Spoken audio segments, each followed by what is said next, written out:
Hello student, welcome to my channel. आज मैं आपको पढ़ाऊंगी डेफिनेट इंटीग्रेशन।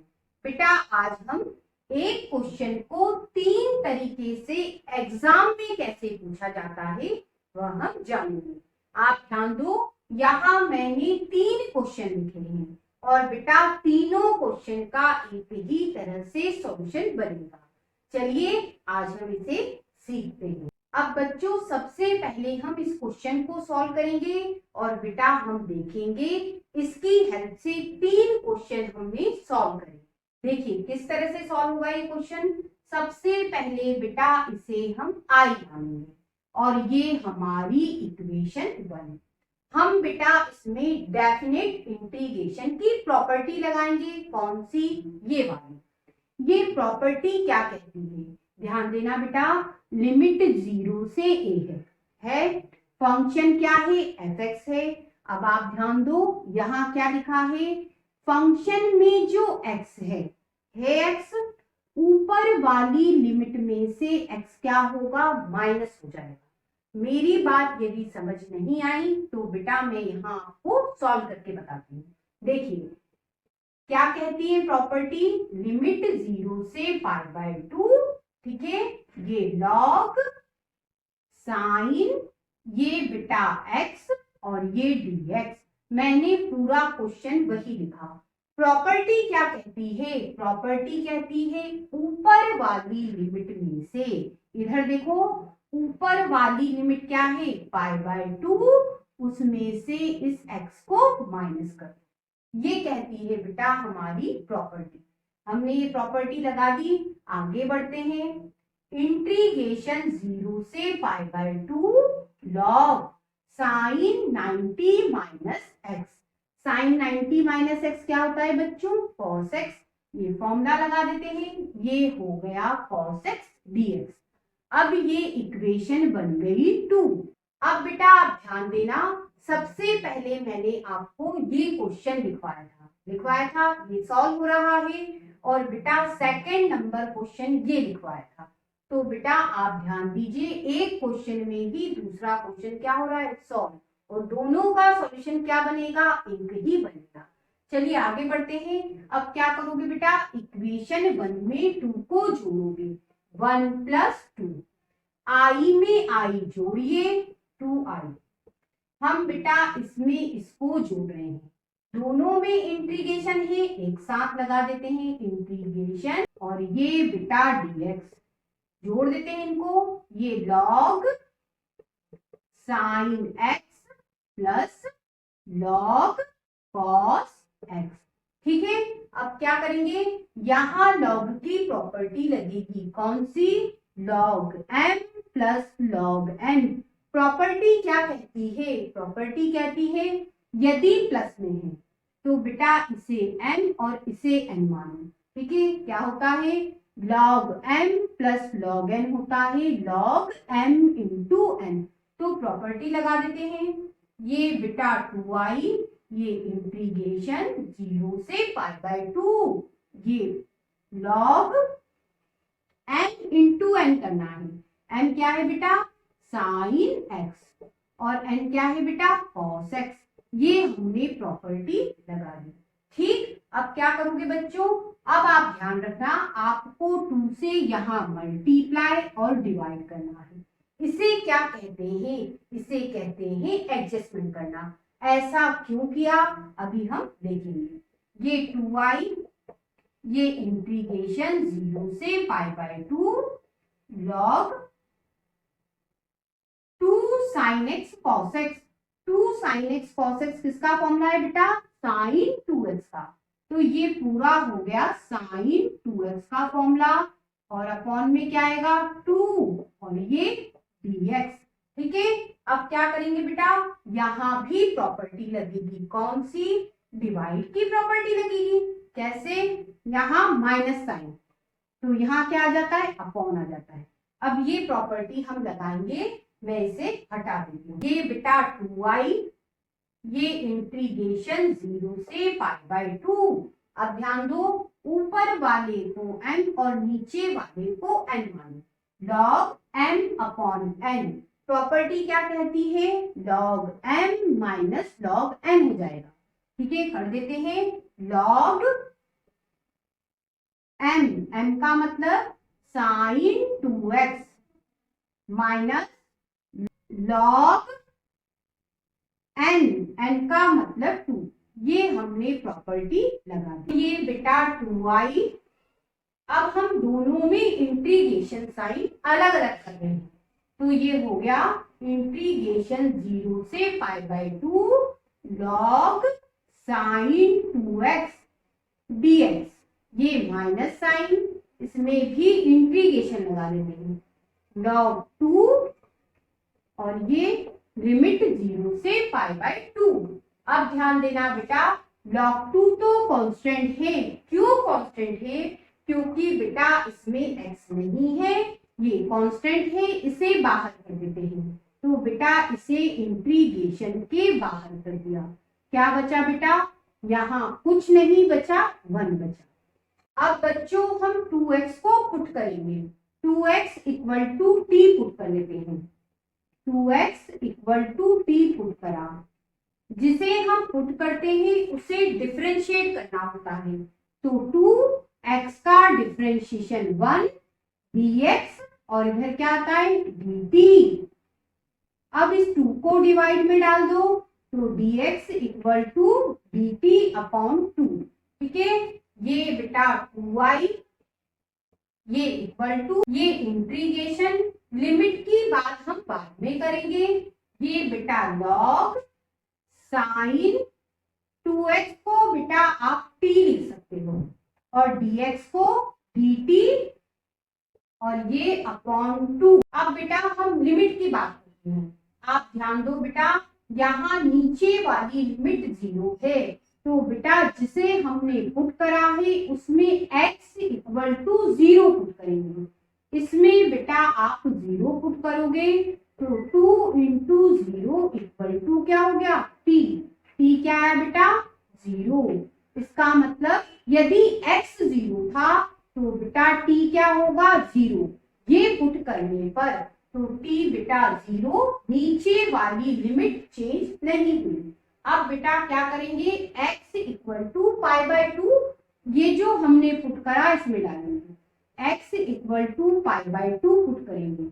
इस x की जगह यहाँ पे π/2 रखा, तो बेटा 2 से 2 कैंसल, t कितना आएगा, t आएगा बच्चों पाई। तो बेटा अब लिमिट चेंज होकर 0 से पाई होगी। ठीक है, अब इधर देखो, इस वाले में हमने कुछ पुट नहीं किया, इसकी लिमिट चेंज नहीं होगी। तो ये बेटा माइनस log 2 1 का इंटीग्रेशन क्या होता है x और लिमिट लगा दो 0 से π/2। अब बेटा ये 2y, ये बच्चों 1/2, ये 0 से पाई log sin t dt। अब आप एक बात ध्यान देना, अगर आप ऊपर वाली लिमिट को आधा करना चाहते हो तो बेटा आप यहाँ 2 से मल्टीप्लाई कर दो। क्या कहा मैंने बेटा, ऊपर वाली लिमिट को मैं आधा करना चाहती हूँ तो बेटा यहाँ 2 से मल्टीप्लाई कर दो, ऊपर वाली लिमिट आधी होगी। ये बेटा प्रॉपर्टी है डेफिनेट इंटीग्रेशन की। तो बेटा 2 से 2 कैंसिल हो गया। ठीक है, ये माइनस log 2। अब यहाँ हम x की जगह लिमिट लिखेंगे। लिमिट कैसे लिखते हैं, सबसे पहले x की जगह ऊपर वाली लिमिट π/2 लिखो, माइनस लगा के नीचे वाली लिमिट x की जगह क्या रखेंगे 0।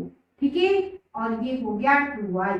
यदि आप ध्यान देंगे तो ये क्या बन गया, ये आपका क्वेश्चन बन गया। ठीक है, यदि आपको याद हो तो क्वेश्चन क्या था, i इक्वल टू 0 से π/2 log sin x dx। और बेटा आप ध्यान दो, यही तो क्वेश्चन बन गया है। ये देखिए, तो बेटा हम यहाँ से इसे क्या लिख सकते हैं आगे। ठीक है, और ये क्या हो गया माइनस π/2 को आगे लिख लो और ये log 2। ठीक है, और ध्यान देना ये प्लस का आई है, दूसरी तरफ जाएगा माइनस का हो गया। ये minus pi by 2 log 2। 2i में से i घटाओगे i आएगा, ये माइनस पाई बाय 2 log 2। इस तरह से बेटा ये सॉल्यूशन बन गया। ये सॉल्यूशन किसका है? 0 से pi by 2 log sin x का। और बेटा ये सॉल्यूशन किसका भी हो सकता है? ये सॉल्यूशन बेटा 0 से pi by 2 log cos x का भी होगा। इस तरह से बेटा दो क्वेश्चन क्या हुए? सॉल्व हुए। दोनों क्वेश्चन का सॉल्यूशन क्या बना? Minus pi by 2 log 2। अब बेटा अगला क्वेश्चन सॉल्व करेंगे। आप ध्यान दो, आपको लिमिट 0 से पाई में रखी है। हम बेटा यहाँ ये प्रॉपर्टी लगाएंगे। क्या कहती है प्रॉपर्टी?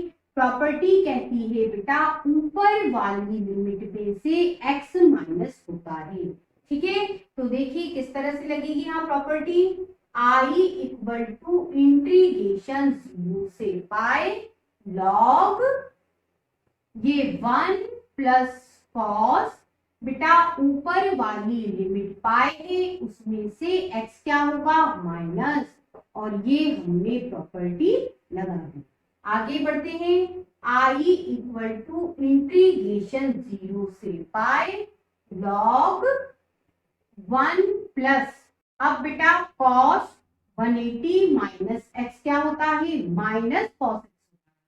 तो ये प्लस, ये माइनस, माइनस cos x और ये dx, ये इक्वेशन 1 और ये इक्वेशन 2।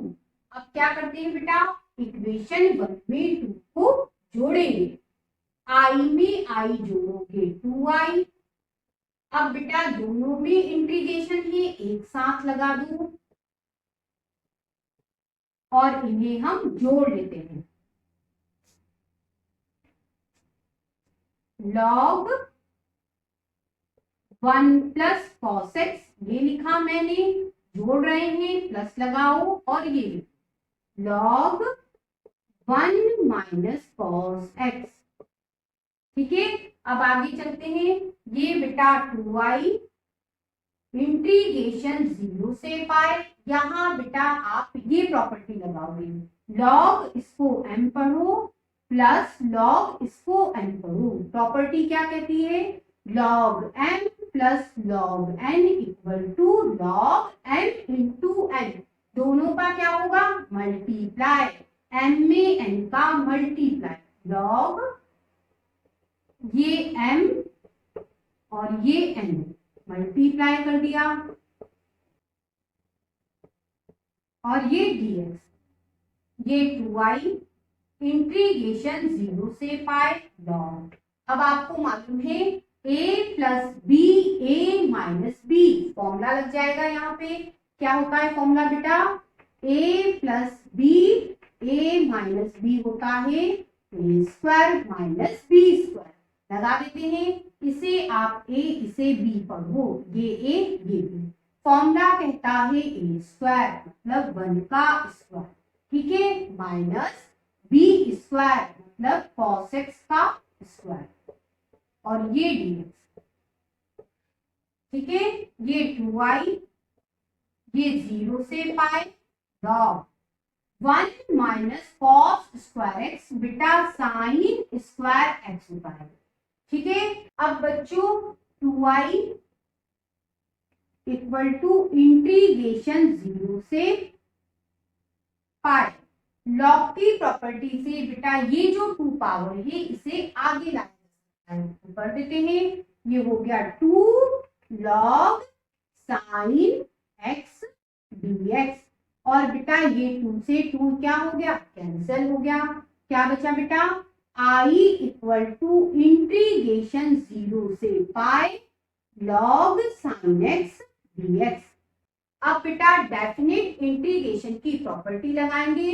हम ऊपर वाली लिमिट को आधा करना चाहते हैं, तो आधा कब कर सकते हो? जब बेटा यहाँ पे आप 2 से मल्टीप्लाई करोगे।